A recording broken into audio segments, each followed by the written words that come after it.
Good afternoon, people around the world, especially in central Arkansas.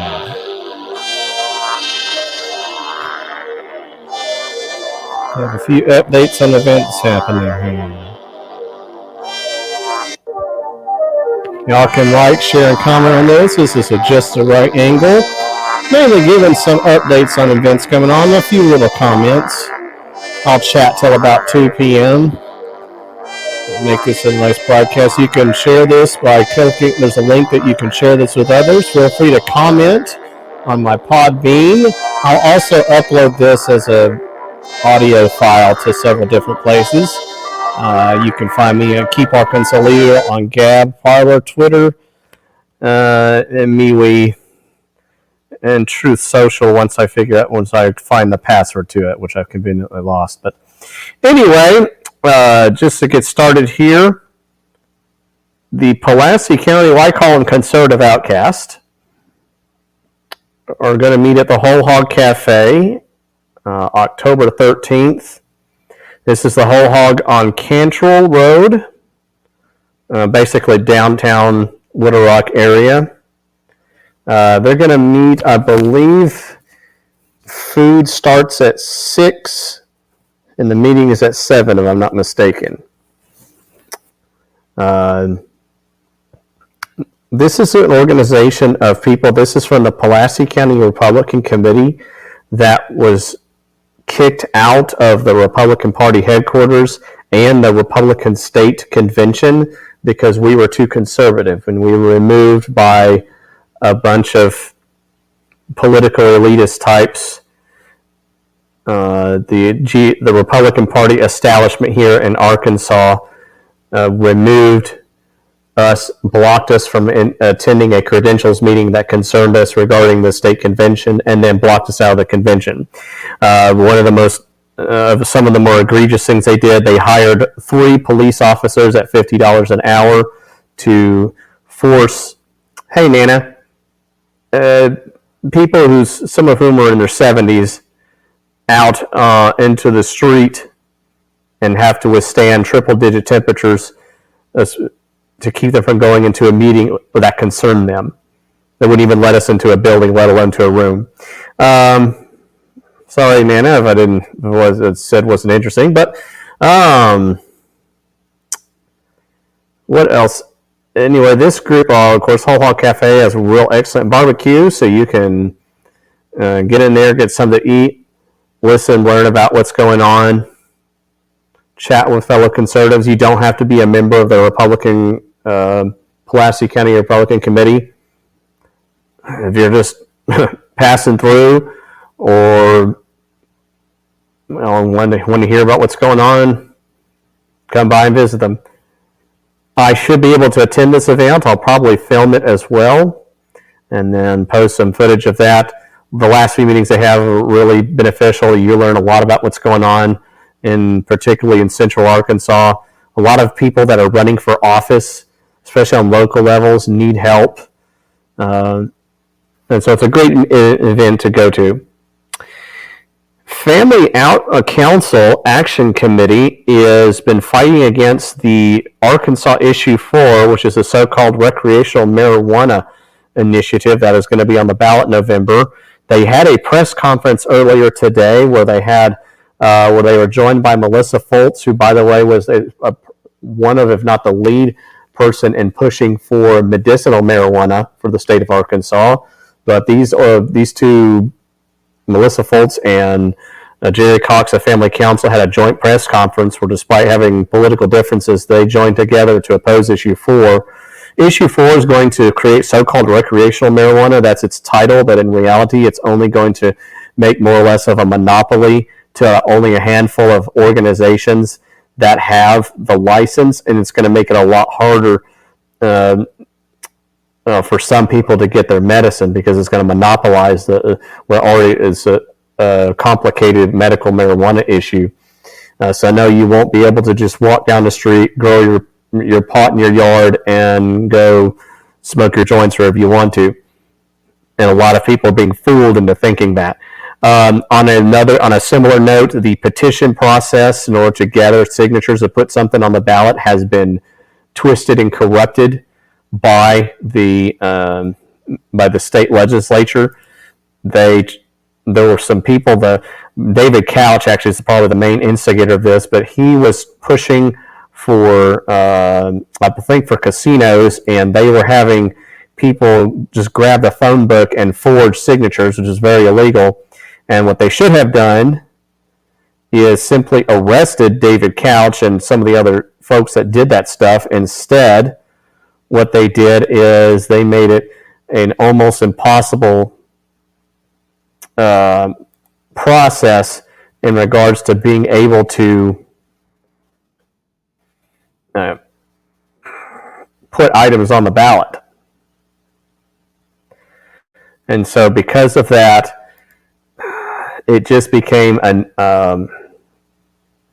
night. It's now a nightmare. You basically have to have several $100,000, if not $1 million, in order to put an issue on the ballot. And so, I don't know what to do about that. It's obviously there's going to have to be a way to where we the people can still put issues on the ballot, but keep multi-million-dollar leftists or crony capitalist organizations from hijacking that process.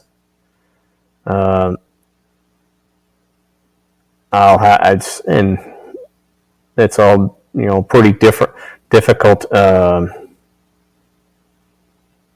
not sure how that process can be done, but it is going to have to be. It has to be find a way to where we can. Like I said, I remember when we gathered signatures to ban gay marriage in Arkansas. I was actually a part of that, and of course, what happened is because the Republicans also don't do anything about the court system. A leftist activist judge just threw it out. So that's what they really should have reformed, is the court legal system. But once again, they have failed us. So that's where we're at regarding that. They are going to have a webinar on their Facebook page at 4 p.m. regarding this issue. So you go type in Family Council Action Committee, find them on Facebook, and I believe this will be on their website. At 4 p.m., they will have a webinar which further discusses the Arkansas medical marijuana issue 4. I'm sorry, so-called recreational marijuana issue 4 debate. And so that is also happening Thursday, October 13th. On Saturday, October 15th, there'll be actually two big events going on. One is a symposium on the Freedom of Information Act, or FOIA. Hey, Eric. Hey, little TJ. The FOIA is the way for local folks, the little people, to get information on government actions, mainly on the government spending.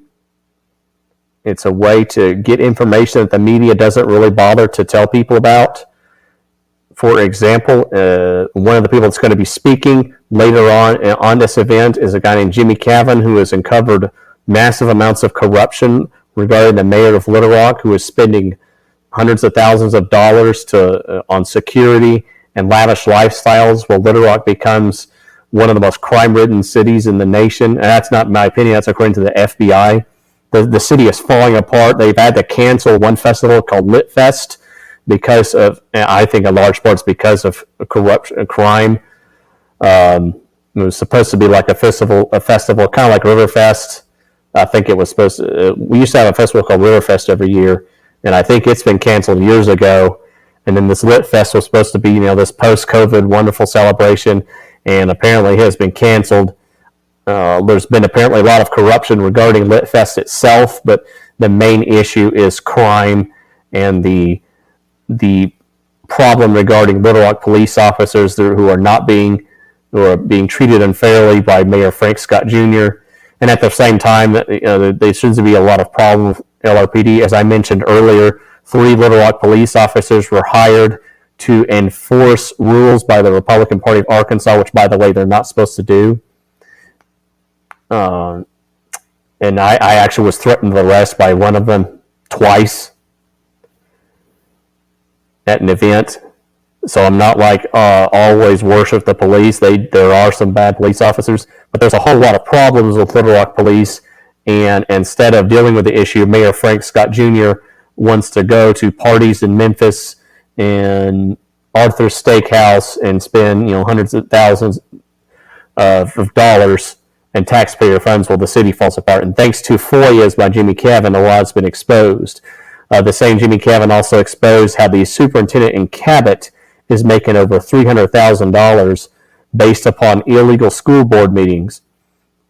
And you wonder why all these schools are falling apart and why they constantly have to do bake sales and teachers didn't need more pay, and the some of these schools are just falling apart. They have old textbooks and they need more money. Part of it is the school system itself was designed to fail. John Dewey was a socialist, and it was designed to program children to turn them into factory workers, and that's why a lot of people are leaving and going to homeschooling. So the system itself is a corrupt problem, and one of those problems within that system is the way we hire and pay superintendents. We have way too many superintendents in the state of Arkansas, and they're making way too much money. Thanks for the like, Eric. And so that's been a huge problem, and FOIA helps expose that. If you want to learn about Freedom of Information Acts, the symposium is Saturday. It starts at 9. I'm going to say from 9 a.m. to 2 p.m. It is in Harrison, Arkansas. A group called ARTIG, ARKTIGG. It stands for Arkansas Transparency and Government Group. It's kind of a shortened acronym for that. You can visit their website, visit them on Facebook. I will try to film and live stream that event as well, but it's a lot better to be there in person. So if you're in that area, Harrison, Arkansas, that's northern Arkansas area. So if you're in the Oklahoma, Missouri, Kansas, even Tennessee area, you want to travel up there, nice, decent-sized town, not crime-ridden like Little Rock. You can go in there, learn about FOIA. It's a free event. And ask questions, learn about how to do that process, and hear about some stories that you should have heard in media but won't. Also on the 15th, the 2nd Congressional District Fall Meeting, the Republican Party of Arkansas 2nd Congressional District Fall Meeting will be taking place. These are important events if you want to influence the Republican Party, which you're going to need to do if you want to affect change in your area. Unfortunately, the third parties don't seem to want to be able to win elections or really much on issues. And, of course, the Democrat Party is an absolute joke. They're against any kind of freedom that we the people have. So the best way to force to pass things like state sovereignty laws and laws that protect our rights in general is to go into the Republican Party, kick out some of the rhino establishment types, and then push for conservative leadership in both the party and as for candidates. And several states have done that. If you type in Nebraska GOP, you'll see an example of where the conservatives went into that convention. They were threatened with arrest. I think one of them actually was arrested, but they pushed through and kicked out what we call the rhinos, the Republican and name-only folks. And now they're on the path to not only winning that state, but making that state conservative. I hope to see a lot of things happen there. There's a lot of other states that are doing something similar, but Nebraska GOP is the first one that comes to mind. And thanks for the likes, Eric. Now, so we're hoping something similar can happen in Arkansas. So if you're interested in that, 2nd Congressional District on the Republican Party, you can visit the Whole Hog Cafe. A lot of those people are going to that. I will not. I will most likely be in the Symposium Saturday, but a lot of other people are going there. They may try some rule changes that are going on. It's been a back and forth battle regarding who can do what at some of these Republican conventions. Hopefully they can lower the fines. They can stop wasting money by hiring police officers to go after 70-year-old people. Maybe stop wasting money on some of these PR firms and organizations and spending it on grassroots activism. But anyway, you can go visit them and see that if you're interested in that, and just letting people know. There is an ongoing fight in Faulkner County, specifically Conway. Conway School Board is debating whether or not to allow allow different people with different genders to go in whichever bathroom, or trans people to go in which bathroom of their choice. And I believe there is an attempt to push for a rule that bans this transgender stuff regarding restrooms and maybe some other issues. They actually had a school board meeting last night. There is an audio from that. It's going around on Twitter because all the left is rabid about it. They're saying that, this guy called for the deaths of people who were LGBTQ. That's not actually what happened. What really happened was that the guy quoted from the Bible, which was under Levitical law, that was a policy. Now, for those who do not know, who may freak out, we are no longer under Levitical law.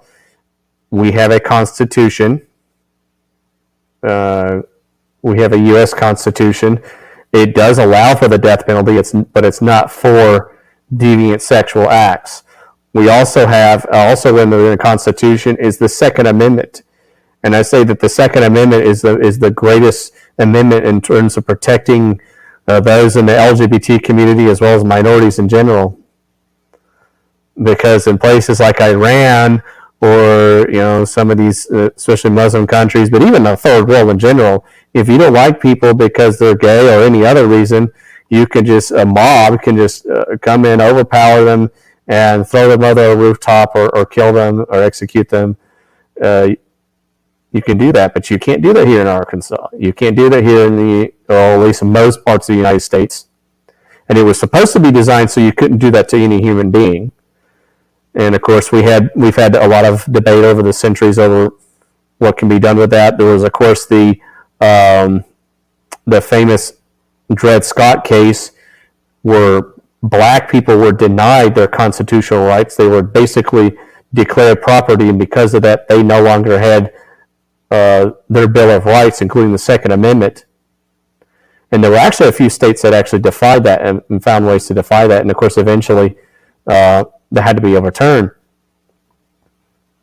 But I know a lot of people, and maybe will freak out every time somebody calls for something in the Bible that mentions death, and they somehow think that if the left will try to use this as a way to get their agenda and claim that if you don't like your agenda, that you're somehow a militant religious fanatic. But in reality,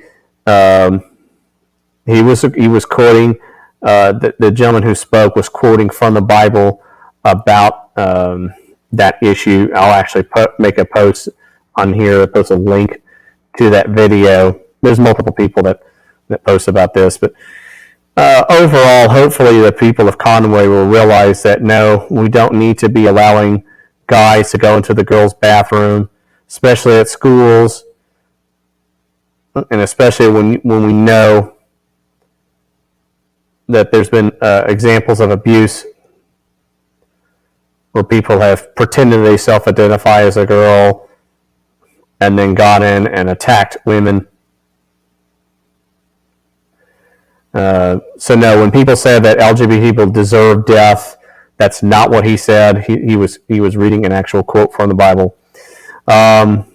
People are sick and tired of this LGBT agenda. They are tired of the way it's being portrayed. They're tired of people of losing their rights, having their rights taken away by a bunch of essentially perverts and bullies and intellectual cowards. We're also tired of cowardly Republican officials like Governor Asa Hutchinson, who vetoed a bill that would ban transgender mutilation of children by either surgery or chemicals.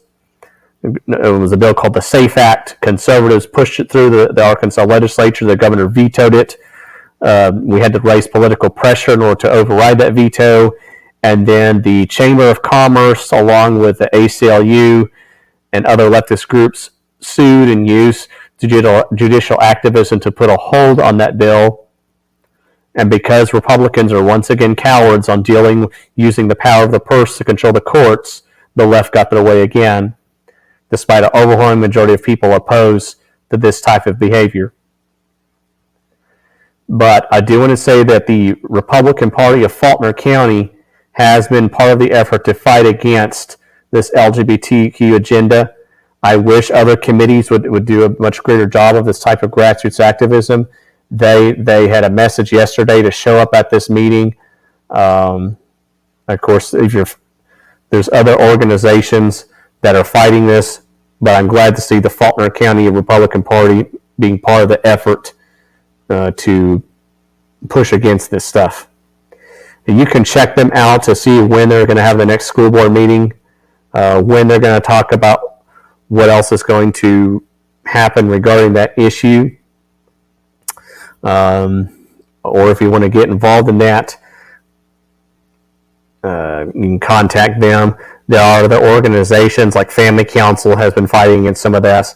On Telegram, there's a group called APC Chat that fought against that's done protest against some of these drag queen story hours. There was one in Fayetteville at the library that they managed to shut down. There was another one in Little Rock where they managed to protest. There is a group, there's other groups that also fight against this. There's also an effort to, if you're in the Jonesboro area, activists there have managed to pass an initiative for November that takes away some of the tax money going to the Jonesboro Library, because they have for a while been pushing for those type of events as drag queen story hours. So because of that and the fact that libraries don't need to be taxpayer funded anyway, they need to be privately funded or shut down. There's in your voting in the city of Jonesboro, there should be an initiative to defund the library by at least half a millage.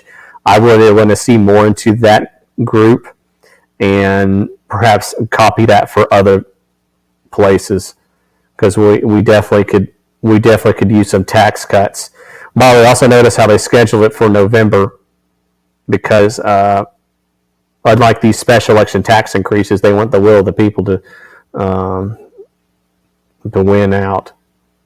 So one more thing I'm going to mention is this was actually breaking news earlier today.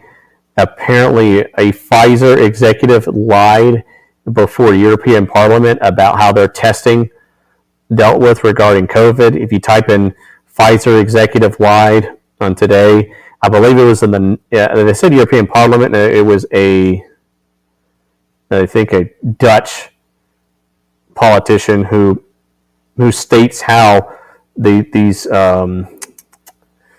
Pfizer executive admitted the lies regarding the jab for Anthony Fauci's gain-of-function virus that was deliberately created and spread in the Chinese lab in Wuhan. And just like SARS and the anthrax strain and other diseases was deliberately released by a communist laboratory to cause harm to the general of the world. There's also a documentary that I heard about today regarding Anthony Fauci. It was on the Dave Elsers. I think it's called The Real Fauci, and it's going to be available October 18th. And actually, I just came to my mind. But it talks about how Anthony Fauci, yes, it's The Real Anthony Fauci, the movie. It is coming out October 18th. It should be available. It's a documentary. Let's see who it's made by. They have a website. If you type in the real Anthony Fauci website, matter of fact, I can post a link onto my Podbean, which you can share with others. And it starts in 6 days, 6 hours. You just got to use this register. It talks about Fauci from his beginning, how he was one of the people responsible for people dying of AIDS, because people who got the HIV virus were having to smuggle in drugs to keep them alive, because Anthony Fauci only allowed one particular drug that was very expensive and had bad side effects. And that since then he has used the Department of Health and all these health bureaucrats to ruin people's lives regarding pandemics. But I just posted a link to it, therealanthonyfaucimovie.com. It'll be out starting October 18th. I'm going to watch that, try to share it with others. We definitely need to. There's a lot of people in big pharma that need to go to jail at the very least, and not just for COVID, but for other things. The OxyContin outbreak, the abuse of Xanax and other pills. Big pharma needed to go to jail for decades, long before COVID. Also, if there's a lot of COVID regulations going on, the group that's been the spearhead in fighting that has been called Reopen Arkansas, and we still need to vote out politicians that were part of the COVID, the jab mandate, and replace them with people that fought against that agenda on all levels, from school board all the way up to governor, as best we can. And then I do want to mention, if you want to fund more video projects, I have an account, a link for Ko-fi at Just the Right Angle, and then Fundly. I had a GoFundMe, but it's for some reason they have blocked me. And then, as I understand, PayPal now has some issues regarding whether or not you can get funding to them. But I've just posted links to those items. Well, thank you, Eric. Yeah, that is another thing, and that's the thing for a lot of people. I mean, I'm Hispanic, and I'm opposed to illegal immigration. So a lot of these narratives that people claim are just untrue, or they're hyperbolic. Like a guy saying, quoting from the Bible about Levitical law and regarding what it said regarding homosexuality, and then using that as a claim to say some guy is threatening gay people. No, he's not threatening gay people. He's just quoting from the Bible, which you're allowed to do. And again, it's the media and what's left of academia and our government officials twist everything to their agenda. And so a lot of people are now have to push back. Yeah, I need to set up a Give, Send, Go. I just heard about them. But yeah, I know about I had problems I had a GoFundMe account, and then they cut me off, and then PayPal just announced their thing, and then I never tried I'd heard about Venmo, but never sought to try it. But yeah, it's hard because you just have to kind of balance to see which one to get, and then which one's going to cheat you. So it is a difficult dilemma. But anyway, I will try to comment more on issues. I may go on, and I'll try to do live streams of some of these events I've talked about. I'm not sure if I'll be able to. It depends on when and where I get to them. Follow me for more content. Like, share, and comment. And share this with others. Other than that, you all have a great day. And enjoy the rest of your week.